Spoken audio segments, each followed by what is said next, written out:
పరిశుద్ధుడవై మహిమ ప్రభావములకు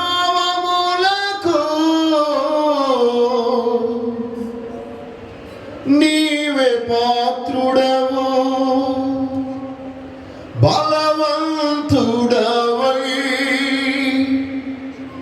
దీనుల పక్షమై కృప చూపువాడవు.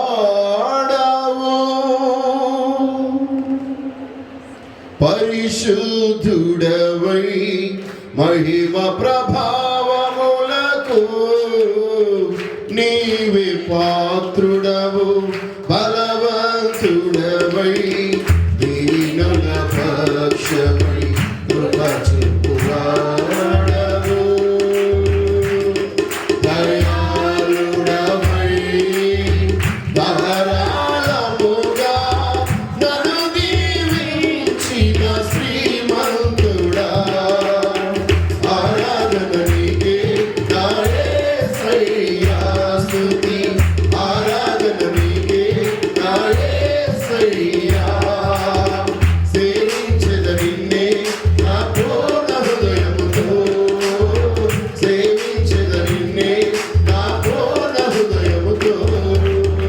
పరిశుద్ధుడవై మహిమ ప్రభావములకు నీవే పాత్రుడవు, బలవంతుడవై దీనుల పక్షమై కృప చూపువాడవు.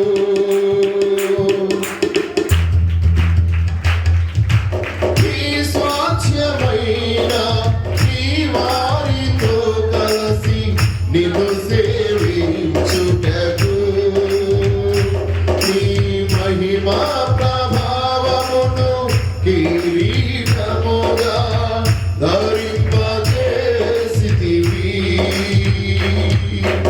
ఈ స్వాస్థ్యమైన ఈ వారితో కలిసి నిన్ను సేవించుటకు, అందరూ కలిసి నీ మహిమా ప్రభావమును కిరీటముగా ధరింపజేసితివి.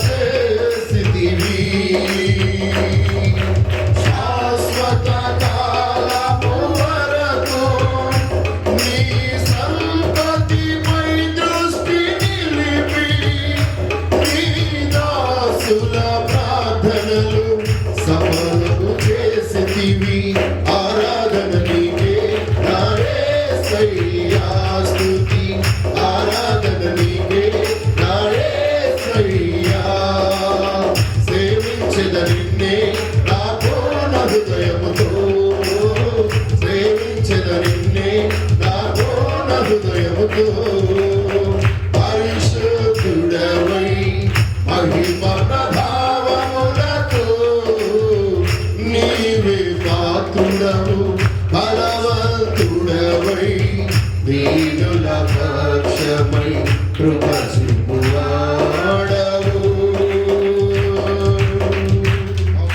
10 నిమిషాలు దేవుని మాట్లాడుకిద్దాం. మన వాక్య ధ్యానాంశమై రోమీయులకు రాసిన పత్రిక 14వ అధ్యాయం 4వ వచనమును చదువుకుందాం. పరుని సేవకునికి తీర్పు తీర్చుటకు నీవెవడు? అతడు నిలిచి ఉండుటైనను పడియుండుటైనను అతని సొంత యజమానుని పని.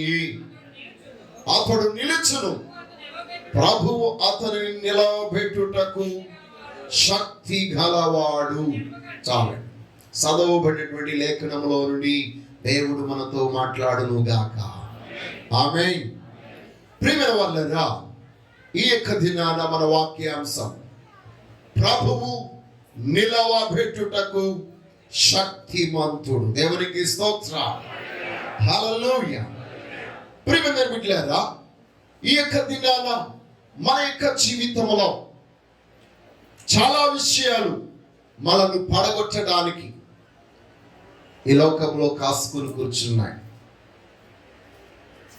మన వ్యాపారంలో పడిపోవడానికైనా, కుటుంబ జీవితం కుటుంబ వ్యవస్థ పడిపోవడానికైనా, లేక రోగముతో నువ్వు మంచాన పడడానికైనా, ఆర్థికంగా నీవు పడిపోవడమైనా, ఆధ్యాత్మికంగా అంటే ఆత్మీయంగా నిన్ను పడగొట్టడానికైనా ఈ లోకంలో చాలా నిన్ను చూస్తూ ఉన్నాయి.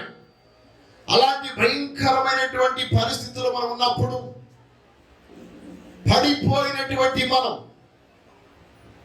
ఎలాగ లేపబడగలం?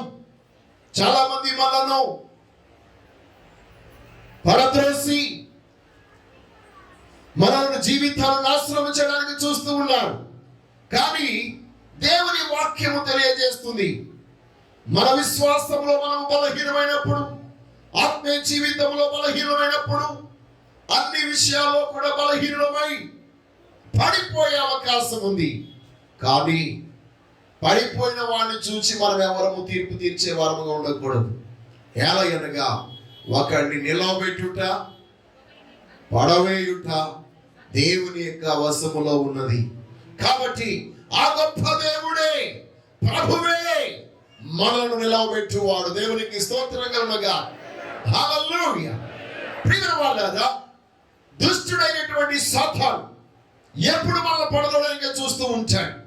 మీరు గమనించినట్లయితే ప్రభు అయినటువంటి యేసుక్రీస్తు వారి ఒక సమయంలో శోధించడానికి ఆలయ శిఖరం మీదకు తీసుకుని వెళ్ళి అక్కడ నుండి పడదోడడానికి చూస్తాడంట. అక్కడ నుండి పడవేయాలని, నువ్వు ఇక్కడి నుంచి దూకు, నేను ఎత్తు పట్టుకోవడానికి దూతలు నిన్ను ఆజ్ఞాపించినాడు కదా, నీ దూతలు వచ్చి నిన్ను పట్టుకుంటారు అని చెప్పి ఆ యొక్క లేఖనమును పట్టుకుని దుష్టుడు యేసు ప్రభుని శోధించినప్పుడు ఆ సమయంలో ప్రభు అంటున్నాడు, నీ ప్రభు అయిన దేవుణ్ణి శోధించవలదని మరి ఒక చోట వ్రాయబడి ఉన్నది. అంటే ఒక చోట రాయబడిన వాక్యాన్ని ఎత్తుపట్టి దుష్టుడు చూపిస్తూ ఉంటే మరొక రాయబడిన వాక్యము ద్వారా ఆ యొక్క శోధనను యేసయ్య జయించాడు. దేవునికి స్తోత్రం కలుగునుగాక. హల్లెలూయా. ఈ మాట లూకా సువార్త 4వ అధ్యాయంలో మనం చూస్తాం. మరల సాతానుడు ఆయనను యెరూషలేములోని దేవాలయ శిఖరంపై నిలబెట్టి, నీవు దేవుని కుమారుడవైతే క్రిందికి దుముకు, నిన్ను కాపాడుటకు ఆయన తన దూతలకు ఆజ్ఞాపిస్తాడని లేఖనం చెబుతుందిగా, వారు ఏ రాయి తగులకుండా తమ చేతుల మీద నిన్ను ఎత్తి పట్టుకుంటారట. చెబుతుంది లేఖనం, నీ దేవుడైన ప్రభువును శోధింపవద్దు.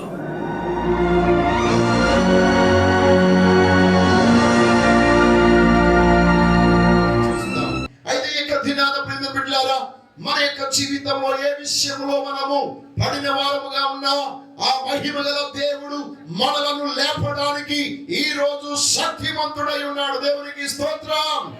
హల్లెలూయా. బిడ్డలారా, ఏ ఏ సందర్భాలు మనను పడగొడుతూ ఉంటాయి చూడండి. లేఖనాలు చూద్దాం. మన వాక్య దినాంశమై వృత్తాంతాలు 2వ గ్రంథం 25వ అధ్యాయము 8వ వచనం నుండి మనం చూసినప్పుడు, అలాగు పోవలనని నీకు ఉండిన ఎడలా పొమ్ము, యుద్ధము బలముగా చేసినను దేవుడు నీ శత్రువు ఎదుట నిన్ను కూల్చును, నిలవబెట్టుటయు పడవేయుటయు దేవుని వశమే కదా అని ప్రకటింపగా. దేవునికి స్తోత్రము కలుగునుగాక.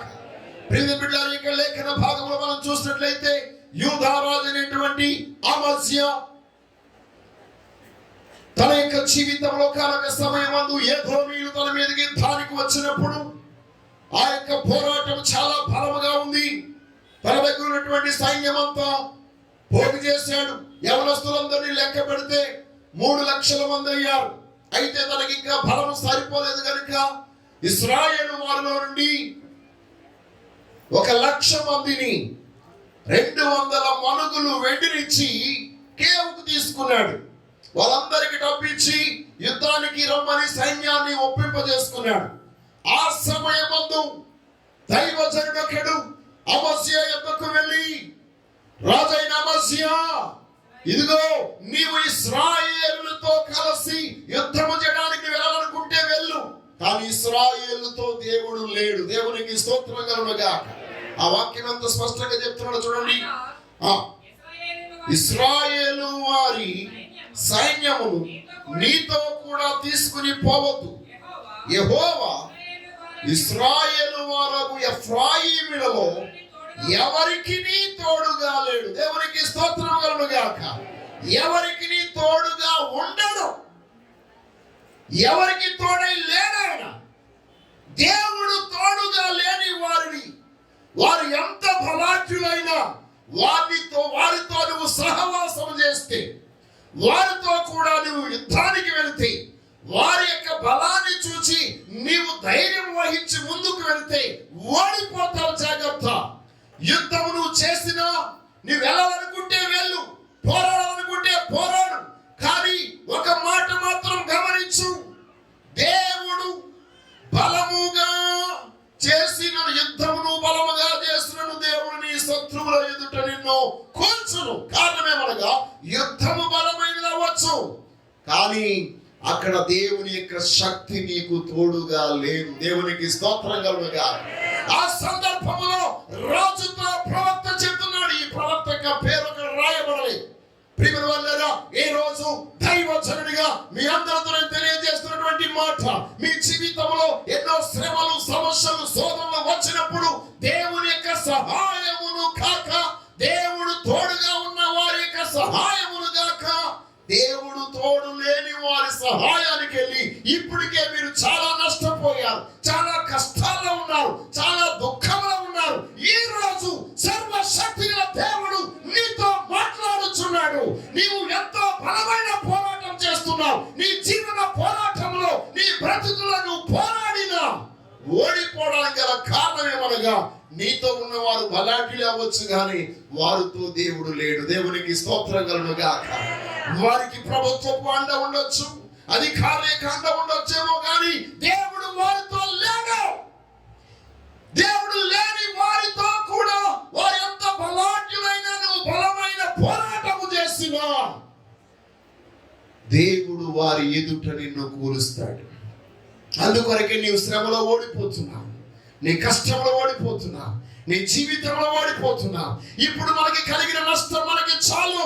ఈ రోజే మన బ్రతుకులో దేవుని యొక్క సన్నిధిలో మరొక్కసారి మనము పరిశీలించుకుందాం.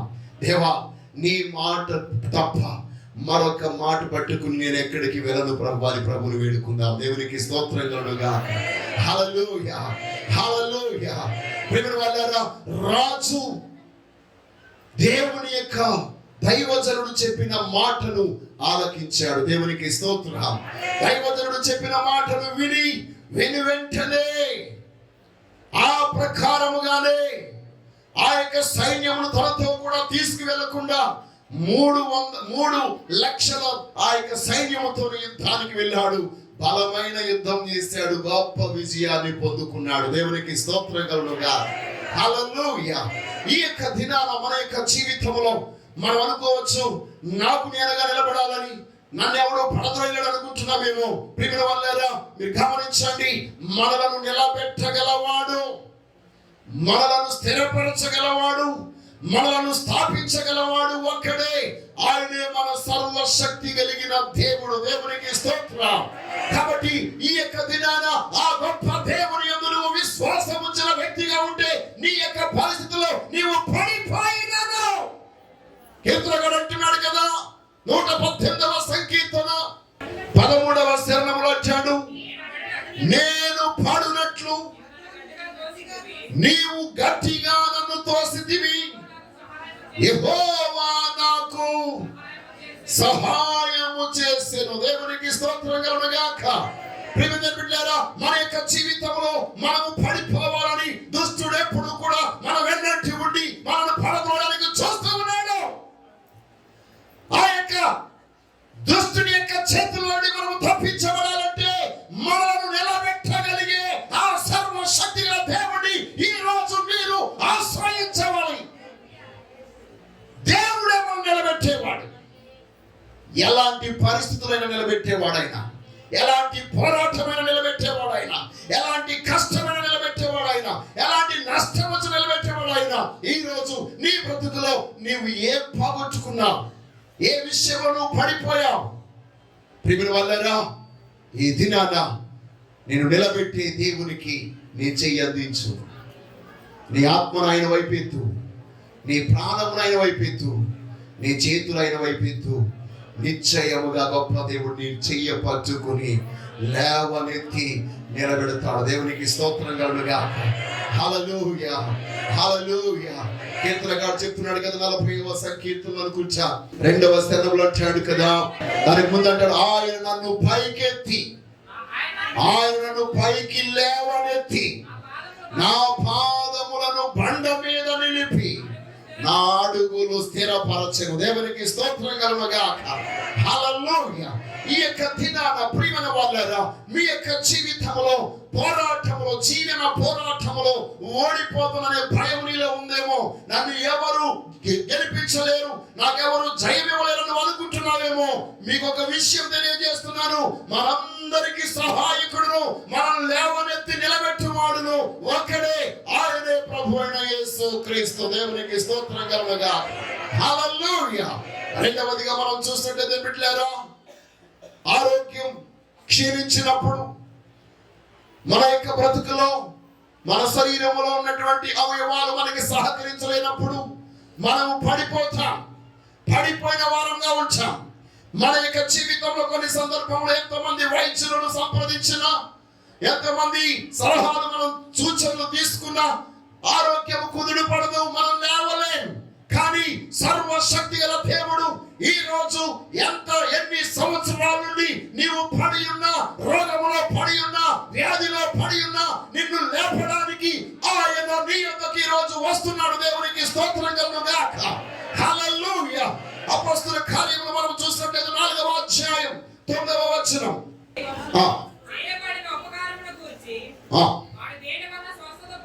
వాడు దేని వలన స్వస్థత పొందెనని నేడు మమ్మల్ని విమర్శించుచున్నారు కనుక మీరందరూ, ఇశ్రాయేలు ప్రజలందరూ తెలుసుకోవలసినది ఏమనగా, మీరు సిలువ వేసినట్టు, మృతులలో నుండి దేవుడు లేపినట్టు, నజరేయుడైన యేసు నామముననే వీడు స్వస్థత పొంది ఎక్కడంట మీ ఎదుట నిలుచుచున్నాడు. దేవునికి స్తోత్రం కలుగుగాక. 40 సంవత్సరాలు, దీర్ఘ సంవత్సరాలు పడి ఉన్నాడు. శృంగారపు దేవాలయపు మెట్ల మీద పడి ఉన్నాడు. ఏ మాత్రం ఎవరి సహాయము లేక, ఎవరును తనను లేవనెత్తువారు లేక అక్కడే పడి ఉన్నాడటండి. కానీ దేవుని వాక్యం తెలియజేస్తుంది కదా, ఇదిగో మీరు సిలువ వేసినట్టును, మీరు మరణానికి అప్పగించినటువంటి ఆ ప్రభువైన యేసు నామములోనే ఈ దుర్బలుడు, ఈ యొక్క కదలలేని ఈ వ్యక్తి, అస్వస్థతలో ఉన్న ఈ యొక్క వ్యక్తి ఇదిగో స్వస్థత పొంది మీ ఎదుట నిలవబడి ఉన్నాడు. దేవునికి స్తోత్రం కలుగుగాక. యేసయ్య ఈ రోజు నిన్ను నిలవబెట్టడానికి ఆయన వస్తున్నాడు. ప్రియమైన వాళ్ళారా, సొలొమోను మండపము దగ్గర రోగులు గుట్టలు గుట్టలుగా, గుంపులు గుంపులుగా పడి ఉన్నారని దేవుని వాక్యం చెప్తుంది. 5వ అధ్యాయం యోహాను సువార్త 4వ వచనంలో మనం చూసినట్లయితే, బాగుపడు గనుక ఆ మండపములలో రోగులు, గుడ్డివారు, కుంటివారు, ఓచకాలు చేతులు గలవారు గుంపులు గుంపులుగా పడి ఉండిరి. అక్కడ 38 ఏళ్ళ నుంచి ఒకడు పడి ఉన్నాడట. పడి ఉన్న వారి యొద్దకు వెతుక్కుంటూ ఎవరు వచ్చారండి? ప్రభువైన యేసుక్రీస్తు వారు వచ్చారు. దేవునికి స్తోత్రం. చూసిన వాళ్ళందరూ ఏమనుకోవచ్చు, 38 సంవత్సరాల జీడి ఇక్కడే పడి ఉన్నాడు, వీడు బ్రతుకులో ఏ మాత్రమో లేవలేడు అని అందరూ అనుకుంటూ ఉన్నారు. ప్రియమైన బిడ్డలారా, ఇదే ఈ రోజు ప్రభు మనతో చెప్తున్నాడు, పడి ఉన్న వాడిని చూసి వాడికి లేవడని నువ్వు తీర్పు తీర్చకు, నిశ్చయముగా దేవుడు లేపుతాడు. దేవునికి స్తోత్రం కలుగుగాక. నీ ఉద్యోగం పోయిందని, నీ వ్యాపారం పోయిందని, నీ కాంట్రాక్టులు పోయాయని చూచి వాళ్ళందరూ తీర్పులు తీర్చి నిన్ను కూర్చి అగతాళి చేస్తున్నారేమో, సర్వశక్తి గల దేవుడు ఈ రోజు నీ ఇంటికే వస్తున్నాడు. దేవునికి స్తోత్రం. నీ యొద్దకే వస్తున్నాడు. దేవునికి స్తోత్రం. నీవు నమ్మినట్లయితే నిన్ను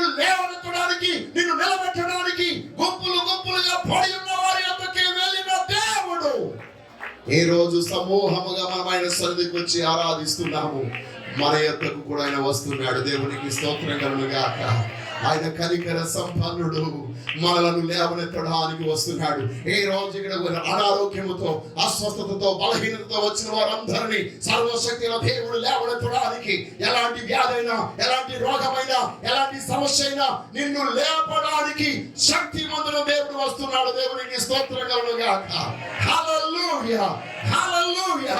ఇప్పుడు వల్లరా మీకు తెలియదు, గత నెల క్రితం ఒక సహోదరి ప్రవచనాత్మకంగా చెప్పిన మాట, ఇదిగో దుష్టుడు నిన్ను పడద్రోయాలని చూస్తున్నాడు. అప్పటి నుంచి కూడా 3 సార్లు బలముగా నన్ను తోసాడు. కానీ దేవుని కాపుదల, దేవునికి స్తోత్రం. దేవుడు నన్ను నిలబెట్టాడు. ఈరోజు మీ మధ్య దేవుడు ఈరోజు మీ మధ్య నన్ను నిలబెట్టాడు. ఆ గొప్ప దేవుడికి అసాధ్యమైనది ఏది లేదు. ఇప్పుడు నిన్ను నిలబెట్టడానికైనా శక్తిమంతుడు. దేవునికి స్తోత్రం. కాబట్టి రోగం ఒకవేళ నిన్ను పడగొడుతుందేమో, నీవు రోగిగా ఉన్నావు కాబట్టి అందరూ నిన్ను చూసి ఏ పాపం చేశావో, ఏ పాపం వల్ల ఎవరికి ఏ నష్టం కలిగించావో, ఎవరికి ఏ బాధ కలిగించావని వారందరూ ఓదార్చడానికి బదులు అవమానపరుస్తూ ఉన్నారేమో, కృంగదీస్తూ ఉన్నారేమో. రోగం ఒక పక్క నిన్ను బాధిస్తూ ఉంటే శ్రమలు, నిందలు, అవమానాలు మరొక ప్రక్క నిన్ను వేధిస్తూ ఉన్నాయేమో. ఎవరు ఏమనుకున్నా ఈ రోజు నీకు వచ్చినటువంటి రోగము అందరి ఎదుట నిన్ను నిందల పాలు చేయడానికి కాదు, అందరి ఎదుట నిన్ను మహిమకరమైన వ్యక్తిగా నిలబెట్టడానికి దేవుడు నీ యొద్దకు వస్తున్నాడు. దేవునికి స్తోత్రం కలుగును గాక. హల్లెలూయా. ప్రియమైన వాళ్ళారా, ఆ సర్వశక్తిగల దేవుణ్ణి నిండు మనసుతో ఆరాధించే వ్యక్తిగా ఉంటే, ఆయన మాటను నమ్మడానికి సిద్ధంగా ఉంటే, ఇప్పుడే అద్భుతం నిన్ను నిలబెడుతుంది. దేవునికి స్తోత్రం. పరిశుద్ధాత్మ దేవుని ఆ యొక్క ఆత్మ నీలోనికి రావుగానే నీవు నిలబడతావు. దేవునికి స్తోత్రం. అన్నాడు లేఖనాలు చూసినట్లయితే హెజ్కేలైనా, దానియేలైనా వారందరూ పడిన వారిగా ఉన్నప్పుడు, ఆ మహామహిమను చూసి పడిపోయిన వారిగా ఉన్నప్పుడు దేవుని ఆత్మ వారిలోనికి వచ్చి వారిని చక్కగా నిలబెట్టింది. దేవునికి స్తోత్రం కలుగును గాక. హల్లెలూయా. ఏ రోజు అదే దేవుడు నిన్ను నన్ను నిలబెట్టడానికి మన మధ్య ఉన్నాడు. దేవునికి స్తోత్రం. నిలబెట్టారా. మూడవదిగా మనం చూసినట్లయితే ప్రేమ వాళ్ళరా, ప్రార్థించే వారిని దేవుడు లేవనెత్తాడు. ఎవరినండి? ప్రార్థించేవారు. వారు ఎలాంటి పరిస్థితుల్లో పడిపోయి ఉన్నా దేవుడు వారిని లేపడానికి శక్తిమంతుడు. కీర్తనలు 20వ సంకీర్తన 8వ శరణం. వారు కృంగి నేల మీద పడి ఉన్నారు, మనము లేచి చక్కగా నిలుచుచున్నాం. ఎవరు ఈ యొక్క వ్యక్తి చెప్తున్నాడు? ఏమంటున్నాడు? ఈ అధ్యాయం అంతా, ఈ యొక్క కీర్తన అంతా కూడా మనం చూసినట్లయితే ప్రార్థన ప్రార్థన ప్రార్థన అంటున్నాడు. ఆ గొప్ప దేవునికి మొరపెట్టడం గురించి, నా ప్రార్థనలన్నీ ఆలకించేవాడు దేవుడు అని చెప్తూ ఆయన అంటున్నాడు కదా, ఇదిగో ప్రార్థించేవాడు పడిపోయినను, ఈ లోకంలో రథాలను, గుర్రాలను, ఆస్తులను, అంతస్తులను మీద ఆశ పెట్టుకుని వాటి మీద ఆనుకున్న వాడు పడిపోతాడేమో, కురిగిపోయి వాడు పడి ఉంటాడేమో. కానీ ఇదిగో ప్రార్థించే వాడిని ప్రభు ఏం చేస్తాడు? పడిన స్థితిలో నుండి లేవనెత్తుతాడు. దేవునికి స్తోత్రం కలుగును గాక. కాబట్టి ఈ రోజు నీ యొక్క జీవితంలో, నీ బ్రతుకులో ఉన్నటువంటి పరిస్థితిని బట్టి ప్రార్థించడం మానేసేవేమో, ఆరాధించడం మానేసేవేమో, దేవుని సేవించడం మానేసేవేమో. ఈ రోజు మరలా నీ ప్రార్థనలు వినబడుచున్నవని, ప్రార్థించేవాడిని ఆయన ఖచ్చితంగా మరలా పైకి లేవనెత్తుతాడని ఈ రోజు నమ్మి ప్రార్థన చేయి. నిశ్చయముగా దేవుడు నిన్ను ఉన్నతమైన రీతిలో నిలబెట్టేవాడిగా ఉన్నాడు. దేవునికి స్తోత్రం కలుగును గాక. హల్లెలూయా, హల్లెలూయా. ప్రియమైన వాళ్ళారా, 4వదిగా మనం చూసినట్లయితే, ఆర్థికంగా మనము పడిపోయినప్పుడు దేవుడు మనల్ని లేవనెత్తువాడు. దేవునికి స్తోత్రం. ఆర్థికంగా మనము ఆ యొక్క పడిపోయిన స్థితిలో ఉన్నప్పుడు దేవుడు మనల్ని ఏం చేస్తాడటండి? లేవనెత్తుతాడు. ఈ దినాన సర్వశక్తి దేవునికి అసాధ్యమైనది ఏది లేదు. చూడండి, ఇందా చదివినటువంటి వాక్య భాగం దినవృత్తాంతం 2వ గ్రంథం 25వ అధ్యాయంలో మనం చూసినట్లయితే, అక్కడ దేవుని యొక్క వాక్యం ఈ విధంగా తెలియజేస్తూ 9వ వచనాన్ని మనం గమనించినప్పుడు, అమస్య దైవజనుని చూచి ఇశ్రాయేలు వారి సైన్యమునకు నేనిచ్చిన 200 మనుగుల వెండికి ఏమి చేసేదనని అడిగినందుకు దీనికంటే అధికముగా యెహోవా నీకు ఇయ్యగలడని ఆ దైవజనుడు ప్రత్యుత్తరమిచ్చెను. దేవునికి స్తోత్రం కలుగుగా. ప్రియమైన వాళ్ళారా, మీరు కొన్ని సందర్భాల్లో కొందరితో స్నేహము చేయడానికి, కొందరి యొక్క సహాయం అడగడం కొరకు నీవు వారికి ఎంతో మొత్తము డబ్బు ఇచ్చి ఉండొచ్చు. ఒక్కొక్కసారి దాన్ని మనము ప్రభువు యొక్క నామం బట్టి విడిచిపెట్టవలసి ఉంటుంది. దేవునికి స్తోత్రం. ఎందుకో తెలుసా, దేవుడు అంటున్నాడు, ఇదిగో వారు నీకు ఇచ్చిన దానికంటే, నీవు వారికి ఇచ్చిన దానికంటే అధికముగా, మరీ అధికముగా ఇచ్చుటకు యెహోవాకు అసాధ్యమైనది ఏముందా? ఆయన నీకు ఇయ్యగలడు. దేవునికి స్తోత్రం కలుగుగాక. ఈ రోజు ఆర్థికంగా నష్టపోయిన వారందరి యొక్క జీవితంలో దేవుడు మీకు అధికముగా ఇవ్వగలడు. దేవునికి స్తోత్రం కలుగుగాక. కాబట్టి అప్పులో ఉన్న వారందరూ కూడా ప్రభు సముఖంలో ప్రార్థన చేయండి, ఆయన మీద ఆనుకోనండి, ఆయన మీద నమ్మకం కలిగి ఉండండి. దేవా, ఇదిగో ఈ యొక్క పరిస్థితులు నేనున్నాను, వీటి నుంచి విడిపించడానికి నీవు మాత్రమే శక్తిమంతుడు అని ఆ గొప్ప దేవుని నిన్ను అప్పగించుకో. ఆయన నీ యొక్క పరిస్థితిని అంతటిని మార్చి నువ్వు పోగొట్టుకున్న దానికంటే అధికముగా ఆయన నీకు అనుగ్రహింపజేస్తాడు. దేవునికి స్తోత్రం. ఆయన అధికముగా ఇచ్చువాడు. అందుకొరకు అపోస్తలుడైన పౌలు అంటాడు, అడుగు వాటి కంటేను, ఊహించు వాటి కంటేను అత్యధికముగా అనుగ్రహించు దేవునికి కృతజ్ఞతాస్తుతులు చెల్లించాలి. దేవునికి స్తోత్రం.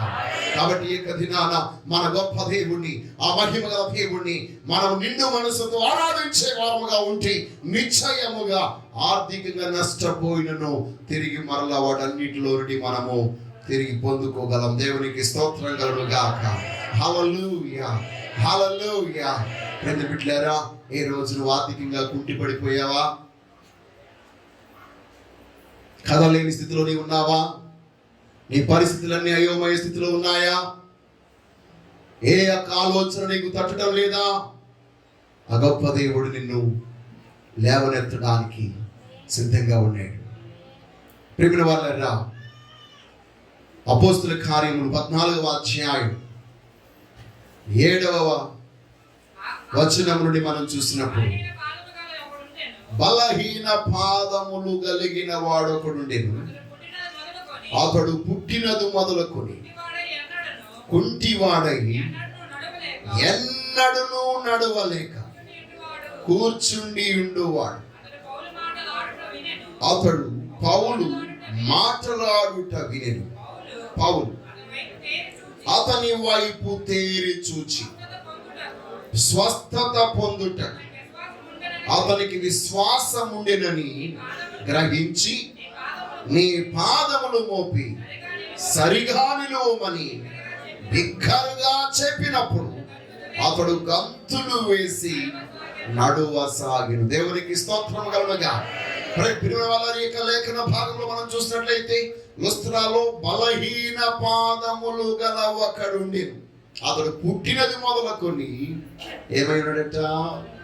కుంటివాడిగా ఉండి ఎన్నడూ నడవలేక కూర్చుండి ఉండువాడిగా ఉన్నాడు. దేవునికి స్తోత్రం.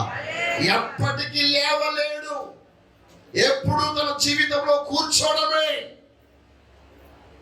ప్రియమైన వాళ్ళేనా, నీ జీవితంలో ఆ విధముగా నీవు కూడా ఒక మూలన కూర్చుని లేవలేనని, ఎప్పటికీ నా బ్రతికింతేనని నీవు అనుకుంటున్నావేమో.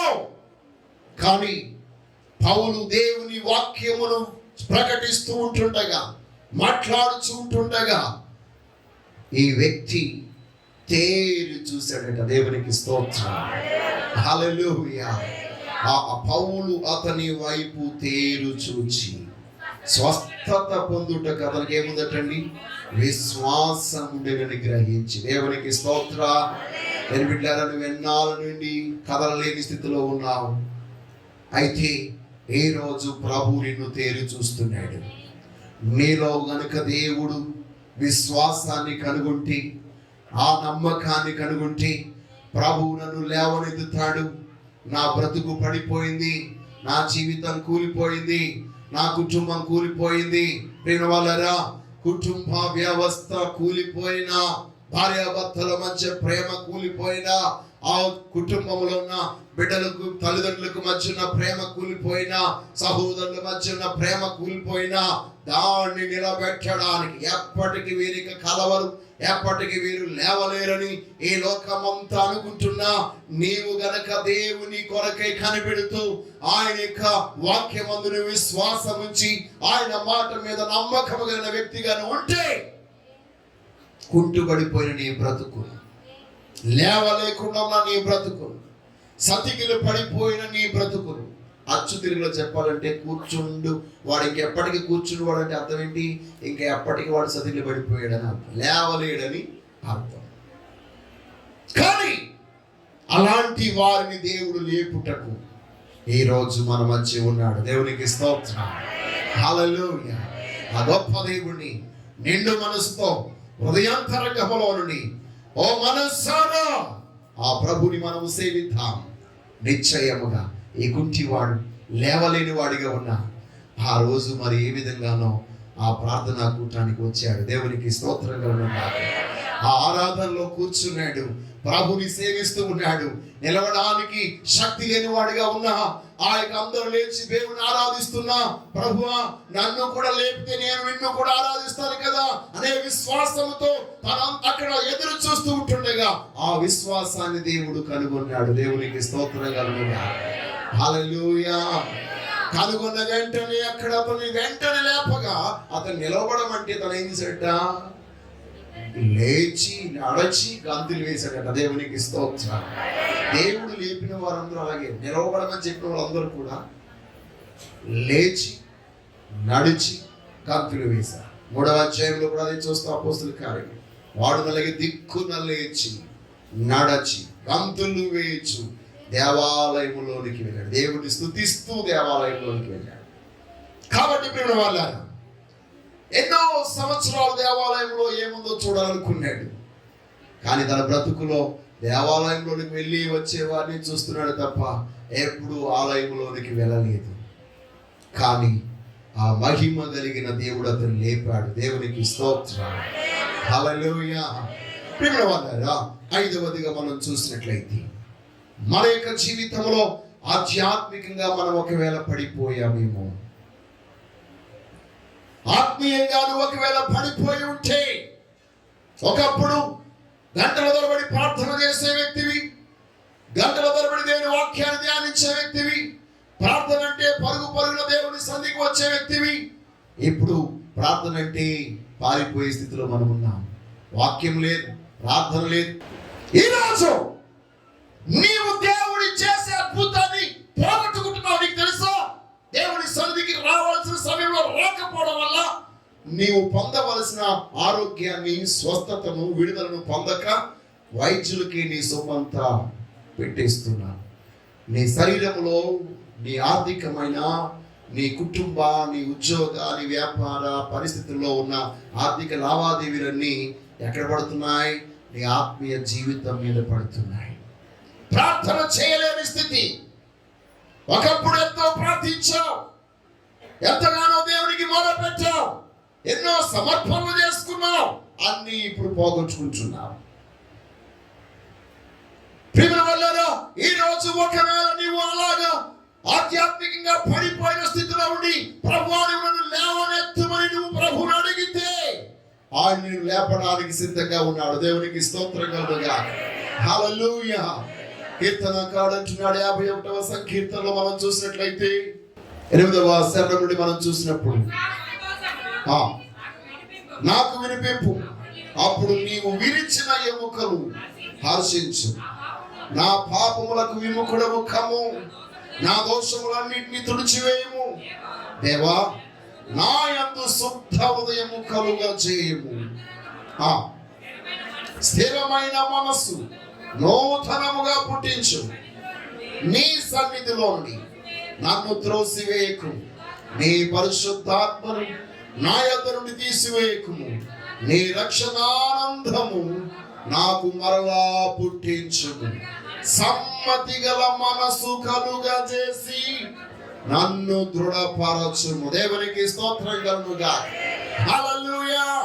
బిడ్డలారా, ఈ యొక్క వాక్య భాగంలో మనం చూసినట్లయితే దేవాని సన్నిధిలో నేను నిలుచున్నట్లు, త్రోసివేయదంటే నన్ను నిలిచినట్లు, దృఢపరచునైనా స్థిరపరచునైనా, ఇదిగో నేను పడిపోయాను, నీ సన్నిధి నుంచి దూరం అయిపోయాను, నా బ్రతుకులో అన్ని సంతోషాలు సమాధానాలు పోగొట్టుకున్నాను, ఏ రోజు మళ్ళా నీ సన్నిధికి నేను వస్తున్నాను. ప్రేమ వాళ్ళరా, జీవము కలిగిన దేవునికి నీ ధనము నీ సొమ్ము ఏం అవసరం లేదు. నీ హృదయం, నీ జీవితం నువ్వు దేవునికి, నువ్వు పోగొట్టుకున్నవన్నీ దేవుడు మళ్ళా తిరిగి అనుగ్రహిస్తాడు. దేవునికి ఏదో కానుక అవసరం అనుకుని కానుక ఇచ్చేస్తాడు. కానుక కాదు కావలసింది ప్రభువుకి నీ హృదయం కావాలి. పడిపోయిన నీ జీవితం, పడిపోయిన నీ గుడారాన్ని కట్టడానికి దేవుడు శక్తిమంతుడు. దేవునికి స్తోత్రం. పడిపోయిన దావీదు గుడారముని కట్టిన దేవుడు ఏ రోజు నీ బ్రతుకును కట్టడానికి ఈ రోజు మన మధ్య ఉన్నాడు. దేవునికి స్తోత్రం కలుగుగా. కదా నేను ఒక సహోదరుడు, నేను మొన్న ఒక సహోదరుని దగ్గరికి వచ్చాను. పాస్టర్ గారు అండి, ఇదిగో నేను ప్రభుకి మొక్కుబడి తీసుకున్నాను, చాలా కాలంగా నేను దేవుని సన్నిధికి రాలేకపోయాను, కానీ దేవుని సన్నిధికి వచ్చి దేవునికి కొంత కానుకలను మొక్కుకున్నాను, కానీ చాలా అవసరం వచ్చేసింది. మొక్కుకున్న కానుకలను తీసి ఖర్చు పెట్టేశాను. ఇప్పుడు నేను చాలా నష్టపోయాను. దేవుడు అద్భుతం చేశాడు. తన హృదయంలో ఆ ఆలోచన పుట్టించాడు. తను నష్టపోయింది. ఎందుకు నష్టపోయాడు? దేవునికి తాను మొక్కుకున్న దాన్ని చెల్లించలేదు కాబట్టి. తన జీవితంలో ఈ నష్టం కలిగిందనే మనసు ఉంది, చూసావు? ఆ మనసు ఉంటే చాలు, దేవుడు మళ్ళా నిన్ను తిరిగి లేవనెత్తుతాడు. దేవునికి స్తోత్రం. హల్లెలూయా. తాను మొక్కుకున్నటువంటి అర్పణ తీసుకొచ్చి ఇచ్చాడు. నేను అప్పుడే చెప్పాను, ప్రభు నీ హృదయం కూడా ఈ వినైనా, నీ సహోదరుడు నీ హృదయం దేవునికి, నిశ్చయముగా దేవుడు మనను విడిచిపెట్టేవాడు కాదు. మన నష్టపోయినవన్నీ తిరిగి ఇవ్వడానికి ఆయన శక్తిమంతుడు. దేవునికి స్తోత్రం. నువ్వు ఇచ్చేసి పోగొట్టుకున్నవన్నీ రెట్టింపుగా కాదు, అత్యధికముగా ఇచ్చుటకు ఆయన సమర్థుడు. కాబట్టి ఈ దినాన ఆధ్యాత్మికంగా ఒకవేళ నువ్వు పడిపోయి ఉంటే నిన్ను లేపడానికి దేవుడు శక్తిమంతుడు. ఎందుకో తెలుసా? నిన్ను నిలబెట్టడానికి ఆయన ఏం చేశాడో ఒక మాట చెప్పి నేను ముగిస్తాను. కొలస్సీలకు రాసిన పత్రిక 1వ అధ్యాయం 22వ వచనం.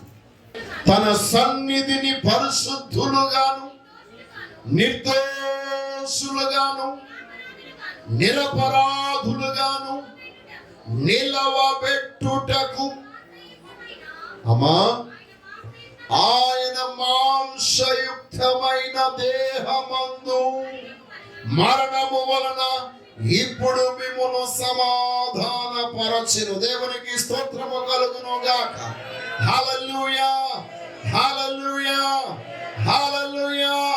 ప్రియమైన వాళ్ళ యొక్క వాక్య భాగాన్ని మరొకసారి మీరు గమనించండి. తన సన్నిధిని పరిశుద్ధులుగాను, అంటే ఆధ్యాత్మికంగా నువ్వు పడిపోయావు, ఆత్మీయ జీవితంలో నువ్వు చెడిపోయావు, అలాంటి స్థితిలో ఉన్న నిన్ను మరలా పరిశుద్ధునిగాను నిర్దోషినిగాను నిరపరాధిగాను నిలవబెట్టుటకు దేవునికి స్తోత్రము కలుగునుగా. ఆయన సన్నిధిలో, ఆయన మహిమలో, ఆయన ప్రసన్నతలో నిన్ను నిలవబెట్టుట కొరకు ఆ మహిమ కలిగిన దేవుడు మాంసయుక్తమైన దేహమందు నీ కొరకు శ్రమపడి ప్రాణమును పెట్టి ఆయన నిన్ను నిలబెడుతున్నాడు. దేవునికి స్తోత్రము కలుగుగాక. నిన్ను లేపడానికి, నిన్ను నిలబెట్టడానికి ఆయన సమాధిలోకి వెళ్ళాడు. దేవుణ్ణి ఎవరైనా పడగొట్టగలరా? దేవుణ్ణి ఎవరైనా కిందకు త్రోసేవేయగలరా? కానీ నీ నిమిత్తం ఆయన మాంసయుక్తమైన దేహమందు శ్రమపడి సిలువ వేయబడి ప్రాణమును పెట్టి పడిన నిన్ను లేపాడు. దేవునికి స్తోత్రం. ప్రియమైన వాళ్ళారా, ఎంత అద్భుతం అంటే ఆయన కలువరి సిలువలో కార్చినటువంటి ప్రాణము పెట్టి తను కార్చిన రక్తం, ఆ రక్తపు బొట్టు నీ మీద చిన్న చినుకు పడితే చాలు, పడిన ఉన్న నీ స్థితి నుంచి నువ్వు లేవనెత్తబడతావు. దేవునికి స్తోత్రం. నీవెక్కడ పడ్డావో అక్కడి నుంచి లేపబడతావు. ఈ రోజు సర్వశక్తి గల దేవుడి యొక్క క్రీస్తు యొక్క రక్త ప్రోక్షణము ద్వారా మనందరము నింపబడదుము గాక. ఆయన రక్త ప్రోక్షణ మనందరి మీదకి వచ్చును గాక. I sprinkle the blood of Jesus. క్రీస్తు రక్త ప్రోక్షణ ద్వారా పరిశుద్ధత కలుగుతుంది. నీ చెవులకు పరిశుద్ధత, నీ కనుబొమ్మలకు పరిశుద్ధత, నీ బటన వేలుకని నీ నడక పరిశుద్ధత, నీ చేతి పనులు పరిశుద్ధత, నీ జీవితం, నీ హృదయం పరిశుద్ధత, ఇవన్నీ పరిశుద్ధతో నింపబడి ఉన్నప్పుడు నిశ్చయముగా నీవు పరిశుద్ధతతో నిలబడతావు. దేవునికి స్తోత్రం కలుగుగా. నేను బిడ్డలు, ఆయన ఎంత కోరుకుంటున్నాడు చూడండి, మనలను పరిశుద్ధులుగా, నిర్దోషులుగా, నిరపరాధులుగా నిలబెట్టాలని మన కొరకైన తన ప్రాణాన్ని పెట్టాడు కదా. ఏ రోజు చెప్పండి, ఆయన మనల్ని నిలబెట్టడానికి శక్తిమంతుడా కాదా? అవునా కదా? ఈ రోజు మీ ఆంతర్యంలో ఉన్న అనుమానాలన్నిటినీ, సందేహములన్నిటినీ, సనుగులు, సంశయాలన్నిటినీ క్రీస్తు రక్త ప్రోక్షణ ద్వారా వాటిని ఆ ప్రవాహములో కొట్టుకుని పోనట్లు చేసి విశ్వాసములో మనము జనిద్దాం. దేవునికి స్తోత్రం. నమ్మకములో మనము జనిద్దాం. దేవుని వాక్యం మీద మనం నమ్మకం పెట్టి ఆయన మీద విశ్వాసం ఉంచినప్పుడు నిశ్చయముగా ఆ మహిమ గల దేవుని యొక్క సన్నిధిలో అందరి సమక్షములో నిన్ను పరిశుద్ధినిగా, నిర్దోషినిగా, నిరపరాధిగా నిలబెట్టడానికి ఆయన శక్తిమంతుడు. దేవునికి స్తోత్రం. హల్లెలూయా. సాతాను అనుకున్నాడు, ఈ లోకానికి రక్షకుడిగా వచ్చిన వాడిని నేను చంపేశాను, పడేశాను అనుకున్నాడు. కానీ ఆయన మరణమే మనను లేవనెత్తుతుందని వాడికి తెలియలేదు. దేవునికి స్తోత్రం. ఈ రోజు ఆ మహిమ గల దేవుడు మనందరినీ లేపుట కొరకు, ఆయనతో పాటు లేపుట కొరకు, ఆయనతో పాటు నిలబెట్టుట కొరకు కలువరి శిలువలో ప్రాణం పెట్టాడన్నా. ఆ ప్రభువునందు విశ్వాసం ఉంచు, నమ్మికించు, నిశ్చయముగా దేవుని కృపకు మీరు పాత్రులవుతారు. అట్టి కృప దేవుడు మీ అందరికీ అనుగ్రహించును గాక. ఆమేన్.